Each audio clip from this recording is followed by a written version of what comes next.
Okay, looks like we're live. Hi, everyone. If you are tuning in, thanks for joining us. I'm Dr. Kate Balestrieri, and this is Get Naked with Dr. Kate. I'm here with Claudia Vera. Claudia is Modern Intimacy's digital media coordinator. She's an amazing human and about to start applying to grad school to become a therapist herself. And Claudia is going to be having a cool conversation with me and helping me answer some listener questions today while we also experiment with going live on YouTube. So if it's a little bit choppy, forgive us. We're learning as we go. Claudia, thanks for being here. Of course. Thank you for having me.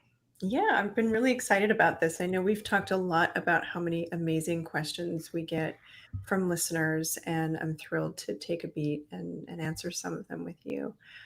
Is there anything you want people to know about you before we get started? Oh boy. I think On the spot. I think you covered it right now. I'm deep in grad school applications, so it feels kind of like that's my identity at the moment. But yeah, I love all things sex, sexuality, pleasure. So hence why I love working with this team, and I'm excited to talk about some of these questions and hear what you have to say about them. Amazing. Well, shall we jump in? What's the first question? Yeah, let's do it. So, the first question we have is, why is it that I can't get aroused unless someone is watching? Oh, what a great question. So, this sort of speaks to a fantasy around exhibitionism. And a lot of people think that exhibitionism is automatically illegal and bad or wrong, but it's not. I mean, the term has legal implications if this is done non-consensually, but for a lot of folks, the fantasy of being watched is really powerful. And I think for a lot of people, the fantasies around things like, wow, they desire me so much that they're watching me, or there's a bit of a worship fantasy that can come into place for some people. For some folks, being watched is about doing something really naughty and being super taboo and getting away with it. So there can be a bit of a power dynamic at play in some instances. So, what I hear in this question also, though, is a question of why can't I get aroused unless? And what that tells me is that perhaps this person has more of a fixed arousal pattern. And what that means is they have kind of a narrower scope of things that turn them on. And that can be true for a lot of people. And it doesn't make anything about their desires wrong or bad. But for some people, they've maybe just sort of had a more narrow exposure to different sexual things and fantasies, so they don't necessarily know what else might turn them on. And for some people, they have experimented with a lot of other ideas, but for whatever reason, there's only one or two things that really carry a lot of erotic charge for them. So it's hard to know specifically where that fixed arousal comes in for this person and how much other exploration they've done. But if you're somebody that does feel like your scope of things that feel really sexually exciting is a little bit more narrow than you would want it to be, you can always make it a practice to put that kind of sexual activity down for a while and create more possibilities for your brain and your body to organize around different pleasure experiences. It can take some time, but often when you stop doing one thing for a while and start practicing others, you'll learn that your body can actually adapt to different kinds of pleasure. So it might be worthwhile experimenting with that if you're feeling distressed about having a more fixed path to pleasure right now. Interesting. I'm curious, is there a difference between the idea of exhibitionism because and voyeurism? Because when I typically hear someone likes to be watched, is the voyeur the person who would be doing the watching? Mhm. Um, is that where that would come in? And then exhibitionism is potentially like the people who are wanting to be watched. Yeah, absolutely. You've got it right. Somebody who likens themselves to be a voyeur, somebody who wants to see, who wants to Mm, watch, who wants to be on that side of this experience. And the person who's more organized around being witnessed is the person sitting, standing, or doing anything that is being exhibited and observed by other people. Right. So, again, there can be legal implications if there's not consent for this behavior. But in consenting dynamics, it's really healthy and really wonderful sometimes to be watched or to see someone being sexual, right? It gives us a lot of ways to play with things like power or um, desire or vulnerability. I think for a lot of folks, exhibiting gives them a contained space in which to be observed in a very vulnerable state. And they may not have the ability to do that in other contexts of their lives. Be vulnerable, I mean, not mm. exhibit. That makes sense. That's so interesting. I can imagine that there might be some potential crossover or parallels with things like cucking or having individuals and having partners watching, um, just some maybe some overlap or some connections there as well. Yeah, sometimes there can be, right? We can have more than one kink and more than one fantasy that coalesce and go well together. And definitely for some folks, being in the role of a cuckold or being in the role of a stag, watching their partner with another partner, it can create all kinds of dynamics around feeling jealous, feeling vulnerable, feeling excited, feeling proud for a partner. And so being in the position of someone who's watching another can allow someone again a really contained space to play with some of those emotions or experience them differently and be able to process them with their partner later. So it can be really connecting and joining, which might seem paradoxical to some people when they think about introducing another lover into their dynamic. Yeah, yeah, definitely. But I think the way that you just walked us through it is a great way to see how it can be a connective experience as well. Yeah.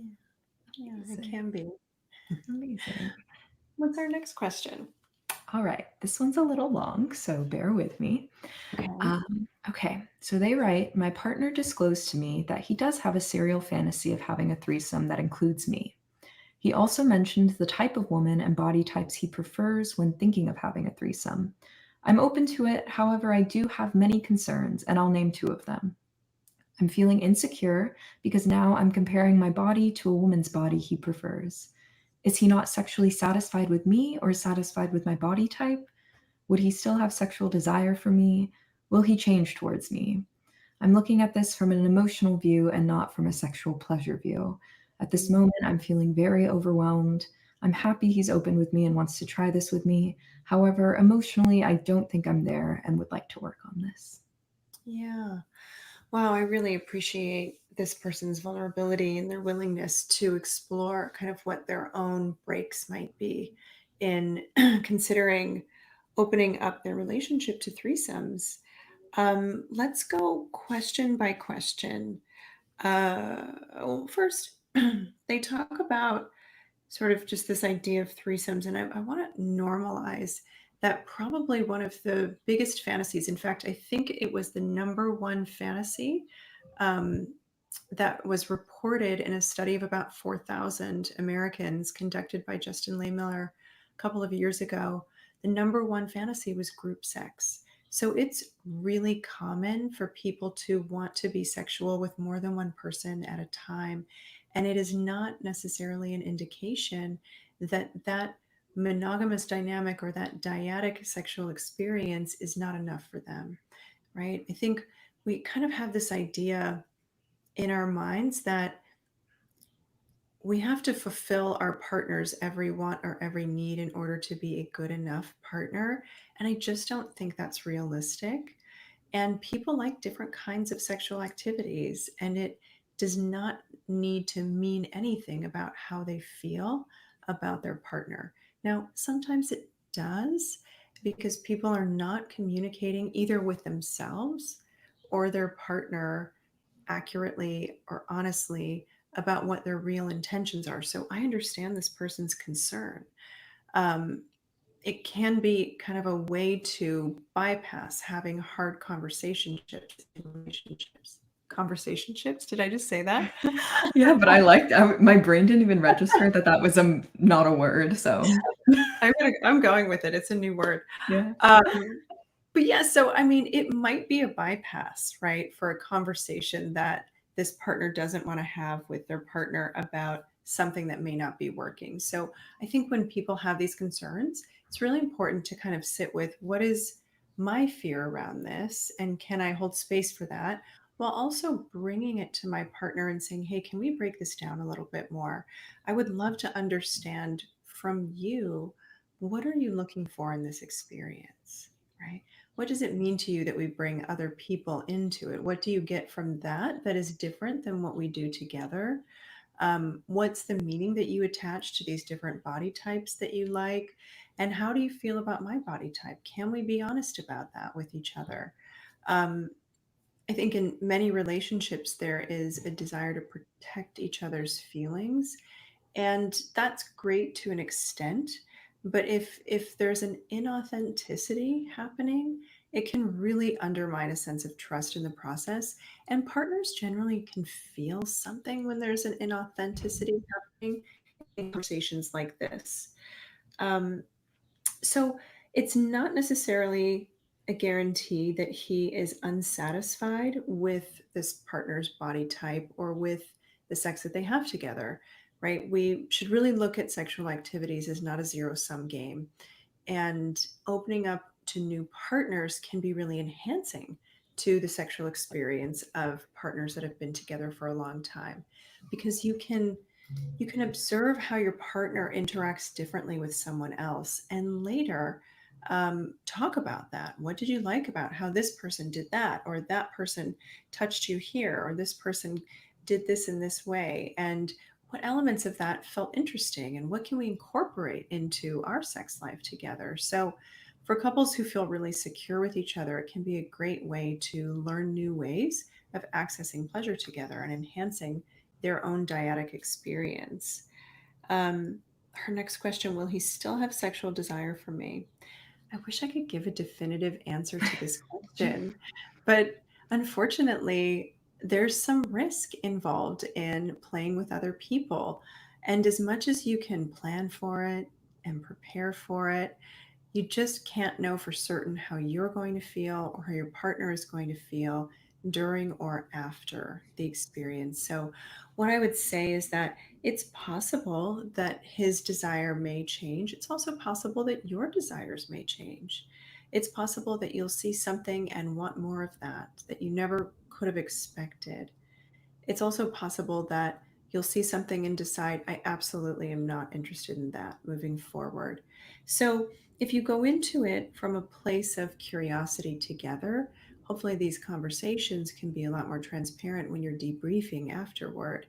And if you trust that you can, uh, if you trust your partner's responses with you and you trust that you both can be transparent, even if there is something that's changed, many times couples can work through that. Right. Incredible. Yeah. And will he change toward me? Again, it's possible. And maybe you'll change toward him.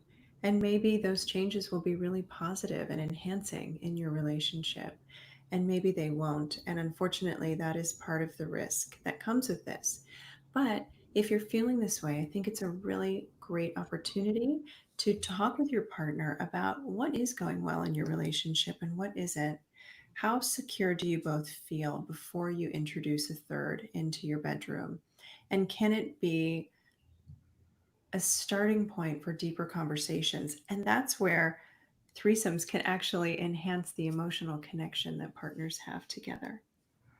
Absolutely. Yeah, I what I'm hearing a lot is just the importance of communication, whether it's prior to enacting the fantasy. And I know a lot of times we also talk about not every fantasy has to be enacted in real life. And so there can be a lot of discussion beforehand about what would this look like? what would you like to do all together? Like almost act Mhm. out the fantasy through Yeah, talking with your partner, and see how that feels first before inviting an actual human being in. Talking about the process of choosing the third. How much would this writer like to be involved in that process? What would that provide for them in terms of feeling a little more like part of the process, part of the experience? And then, of course, debriefing afterwards, about how you feel. And the debriefing can be immediately afterwards, and then a few days, a few weeks. We don't know how long things process within us after an experience. And so I think, yeah, all of that sounds like a risk, but a risk that can be really rewarding as well. it can be. Yeah. The term debriefing is really frequently used in the kink space and in the non-monogamy space. Understandably, it's super important to break down how was this for both partners, and what did you learn about yourself, and what are you curious about within yourself and for your partner, and can it be the starting point for what I sort of think of as an integration, right? Mm, Because to your point, a debriefing conversation may happen once, but the integration of that experience is something that's going to be ongoing. And there's a lot to be said for who the third is that you invite in, and how different one experience might be from another experience with a different partner. Um, so if you have a negative experience once or twice, it might be okay to continue trying new experiences with different partners, because there are a lot of variables in the mix when you have three people with three different sets of desires, needs, and boundaries having an experience together. absolutely. Yeah, Yeah. I'm hoping the best for this writer. I am too. I am too. And look, it's really normal to have these questions come up and to feel insecure in the process and to feel doubts and uncertainties. So I really hope that they give themselves a lot of grace and a lot of permission to ask for the security that they need from their partner to feel like they can move forward. Absolutely. I think it's easy, potentially easy to feel like, oh, am I not ready? Am I not quote unquote evolved enough? Am I not open enough? Why am I feeling these insecurities? But I think it is important to note that that's a very normal response. Uh, Yeah. yeah.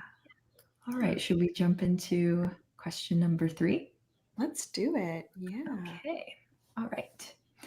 So this person asks, why do we, in the beginning, feel the need slash want and desire for sex, and then after some time it goes away? For example, for every relationship I've been in the beginning, I'm very interested in having sex and being turned on by them, but later I feel like I can't even make myself attracted to them. I know a lot of my other female friends have this problem, and we've all never been able to hold down long term relationships and just end up chasing the next relationship because we're usually shamed and made to feel like something is wrong with us for not wanting a partner sexually anymore. It feels impossible to explain to them what's going on when we don't know either. Is it a vulnerability issue, or is it boredom, or are we actually broken? Oof, I can Mm, really hear the pain in that question. Well, let's start with that. This person is not broken, right? There's no such thing as broken when we're talking about how we are in relationship with people and how we experience ourselves. Um, Even if there's trauma that underlies our behavior or our response to something, that word broken just feels so hard. Um, But I think about a couple of things. Like, one, there are some pretty distinct phases of long term partnership that we go through that are based on different drives that carry different importance at different times in our lives, especially in the arc of a long term partnership. Dr. Helen Fisher did a lot of research around this. And what she's discerned is that sort of there are three these three phases in relationships that are pretty common to the map and the arc of all relationships that extend in the long term. So the first stage is the lust phase.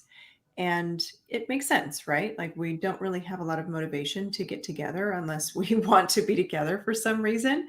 So lust is a great way to overcome all of the inhibitions that might otherwise keep us more boundaried from people. Mhm. Um, but that lust phase lasts from about 2 weeks or so to about 9 months or so, give or take. These are not hard and fast time periods. Um, but in this initial lust phase, or in the initial phase of the relationship, our lust drive is primarily in the driver's seat. And it's governed by a lot of dopamine, a lot of testosterone, a lot of estrogen. And it's really, there to keep us carnal with one another and keep us really attracted. Um, and over time, well, in that phase, there's a lot of novelty. We're just getting to know this person. So that's where that dopamine kicks in and it's really exciting. But over time, we do start to get to know someone. And as we get to know them, the dopamine in our relationship or in our brain starts to wear off a bit. And we enter into the next phase of the long term relationship, which is really governed by limerence or romance, right? And in this next phase of the long term relationship, it's really about joining, merging, creating a we from a you and a me. And that marks also a shift in a couple of things. One, when you know someone for a longer period of time, you know more about them. There's less novelty, so there's less intensity in this phase with lust. So lust starts to drop off as the merging becomes more important, the romance, the connection, and there are different neurochemicals that are more active during this phase. And that sort of dopamine and the estrogen and the testosterone kind of taper down a little bit, especially, well, there are peaks of it with like big milestones, novel Mhm. milestones, like moving in together, getting married, having an engagement party, getting pregnant. And once you've sort of gone through the list of new things that we do together, Mhm. um, you kind of know your partner a lot more and you habituate to them. So again, lust tapers off. And that phase lasts for about 9 months up to 2 years. Again, not a hard Mhm. and fast period, but pretty common length of time. And after that, our attachment drive starts taking over. And this is where we really like root into that connection and we're looking for safety and security. And the neurochemicals in the brain that are associated more with this drive are things like oxytocin and vasopressin, these trust and bonding inducing chemicals. So we might feel a lot safer and a lot closer, but there's not enough air sometimes in that safety and closeness for lust to percolate, right? Mhm. Because in order to feel that safety, we need more familiarity. And with that familiarity comes more closeness. And then the Venn diagram starts looking like a circle, right? Where Yeah. I know my partner so well. They know me so well. We blend into the wallpaper. We've habituated to each other's quirks and our things and our traits. Um, so there's not as much novelty to keep us curious Yeah. with each other. So, when people get to that phase, lust can be tricky to cultivate without a little bit more space, more individuality, individuation, and a rediscovering of self over and over again. And with the renewal of self comes a constant space in the relationship, a constant unknown, where you can then build that erotic tension back. Because if you're going out and doing all these fun things, either with me or separate from me, wow, I'm learning something about you over and over again. I'm rediscovering you and that's cool. And that creates opportunities for lust and that erotic tension to be alive again in long-term partnerships. But a couple of things that can happen um, that can make that stage a little bit more complicated and the process of recultivating lust more complicated are things like having trauma in your early life, Mhm. especially enmeshment trauma, where closeness meant that you had to really, really protect yourself especially around things like covert incest or having inappropriate sexual boundaries or emotional boundaries in your early caregiving years. That can make intimacy and closeness feel really unsafe for people. So sometimes when they get to that stage, they pull back and even have a bit of a disgust response or an aversion to closeness. And so if that's something that people are feeling, I would say, you might want to explore that a little bit more deeply. Um, because it can create a lot of complexity with building intimacy in the long term with anyone. It's not impossible, but it may be something that needs a little bit of attention from you before you can learn how to make space for boundaries in a relationship that really help you feel safe and connected.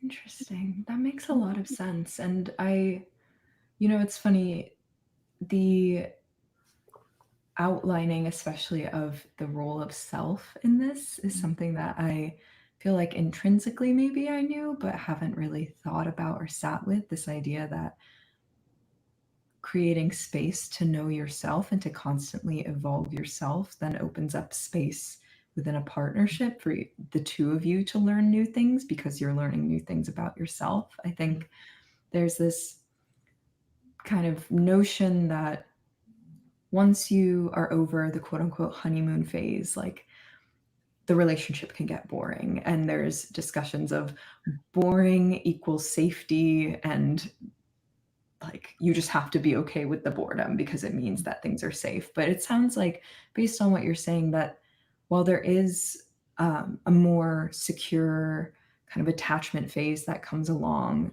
and there are these points for novelty, that it doesn't necessarily have to mean that you just have to make peace with the fact that we're in this stage and we're going to be quote unquote bored together. It sounds like there's always going to be moments for learning more, for having novelty, but it might just not be this like intense up and spiking that we're used to. And I'm sure also a person's experiences in prior relationships, whether they're quote unquote like determined relationships or in these murky situationship Mhm. experiences, perhaps if they've had a lot of relationships where it's really intense and then there's these really big pitfalls, something that might feel more secure might feel like, oh, but this is boring. I'm not feeling like I'm stimulated by this. But it's important to see also like what that space of stability can offer, especially if you've never experienced it before or haven't given it a chance to experience.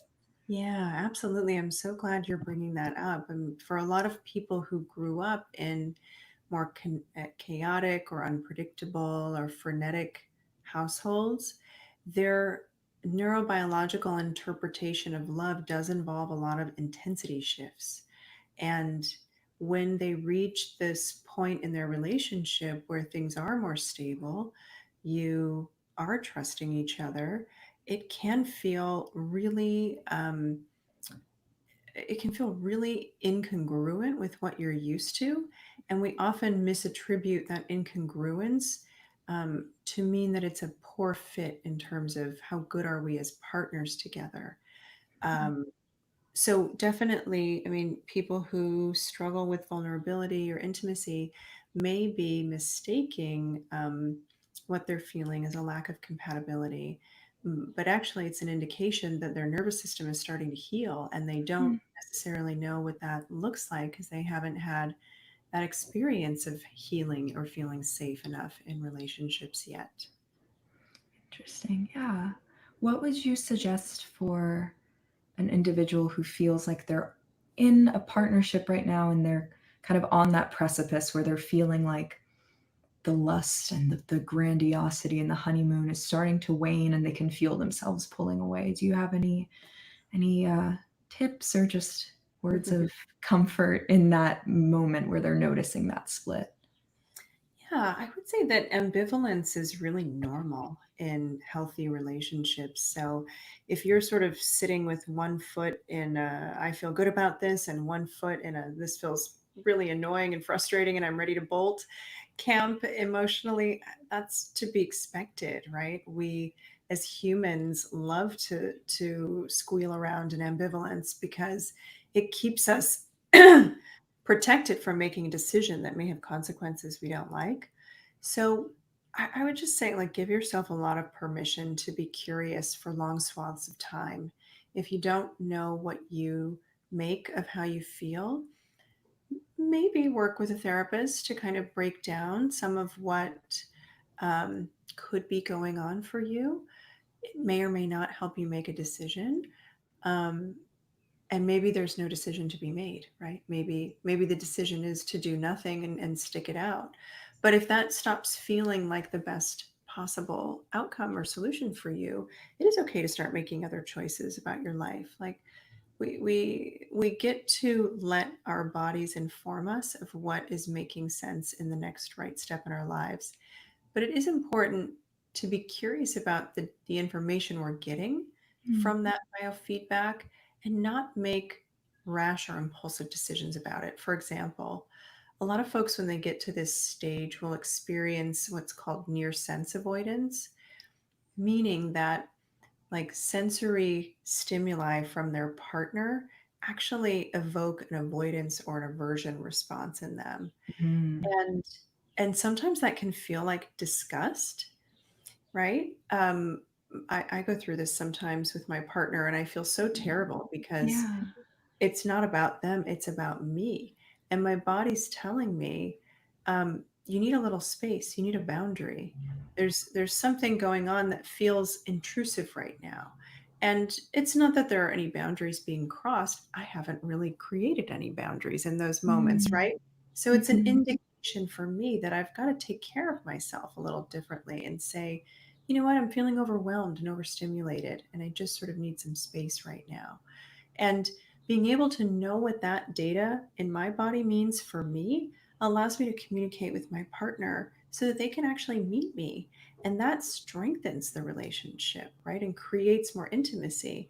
So when partners learn how to give vocabulary to what they're experiencing somatically, then they can start to figure out, okay, I've done the advocating, I've asked for space or I've asked for closeness, I've talked to my partner about this and things feel better. Wow, I actually want to be with them again. And that's really empowering, right? Yeah. Sometimes you do all that work and you're like, nope, it's just not a good fit. Like we just can't Mm. get on the same track and my feelings have legitimately changed. Right? So really taking the time to get to know yourself and what your bodily cues mean in those moments and your emotional cues mean can be super important in helping you guide a path forward.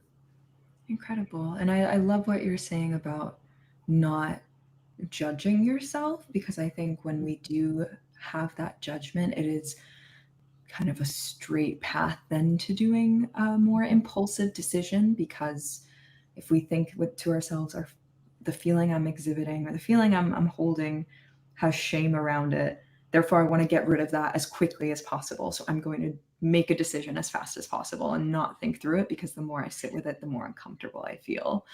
But what it sounds like is, especially what you're saying about what was it, Your sense avoidance. near sense avoidance, that to know that that can come up in relationships as kind of a little indicator of, hey, I need to tune into myself, versus I know I've felt it in my impulses. Oh my gosh, I'm awful, I'm horrible, like this person I haven't done, they're not doing anything wrong. It feels like it's something in my head. To know that it can just act as a marker of, hey, tune in. What do you need? And how can your partner kind of help you meet Yeah, that need? I think is really important, and probably really helpful for this person to hear that it doesn't make them broken. It's actually a very normal response in the template of a long-term relationship. completely, completely. As much as you might care about your partner, being around them 24/7 can get really overwhelming, and that could really be amplified for people who have experienced trauma or betrayal in previous relationships, or people who are maybe more sensitive to being overstimulated emotionally or physiologically.